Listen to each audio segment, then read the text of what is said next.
अब समय आ गया है, मां शैलपुत्री ने गंभीरता से कहा।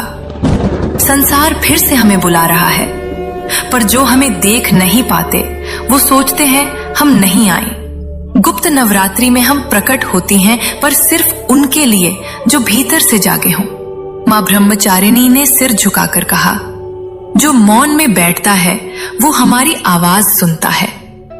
इस नवरात्रि में व्रत से ज्यादा जरूरी है ध्यान, क्योंकि साधना तभी सिद्ध होती है जब इरादा पवित्र हो। मां चंद्रघंटा ने कहा, कई साधक मेरी आराधना करते हैं, लेकिन डर उनके भीतर रहता है।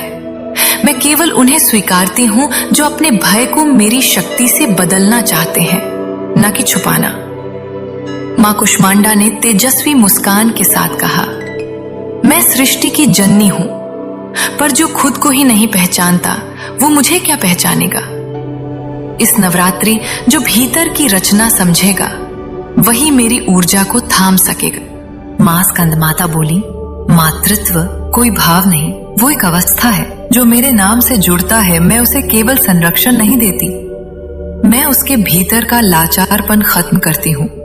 मां कात्यायनी ने स्पष्ट कहा, संकट तब तक बड़ा लगता है जब तक तुम मुझे नहीं पुकारते।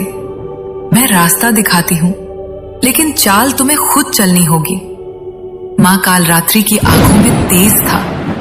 मेरे नाम से लोग डरते हैं, पर मैं डर खत्म करने आई हूँ। इस गुप्त नवरात्रि में अगर किसी में साहस है मुझे रात्रि में पुकारने का, तो समझो अंधकार उससे पहले ही हार गया। मां महागौरी ने धीमे पर गहरे स्वर में कहा, लोग मेरे रूप को सुंदरता मानते हैं, पर असली सुंदरता तब आती है जब आत्मा साफ हो।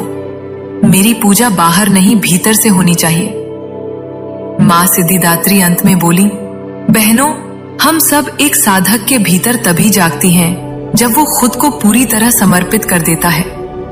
मेरी सिद्धि केवल उसी को मिलती है जो हर रूप को अपनाता है और हर रूप में श्रद्धा रखता है। मां शैलपुत्री ने सभी की ओर देखा और कहा, तो तय रहा, हम उतर रही हैं, लेकिन इस बार वो ही हमें पाएगा जो ढोंग नहीं भक्ति लेकर आएगा। और सभी देवियां एक साथ बोली, हम आ रही हैं, शरीर से नहीं आत्मा से देखोगे तो हमें हर दिशा में पाओगे।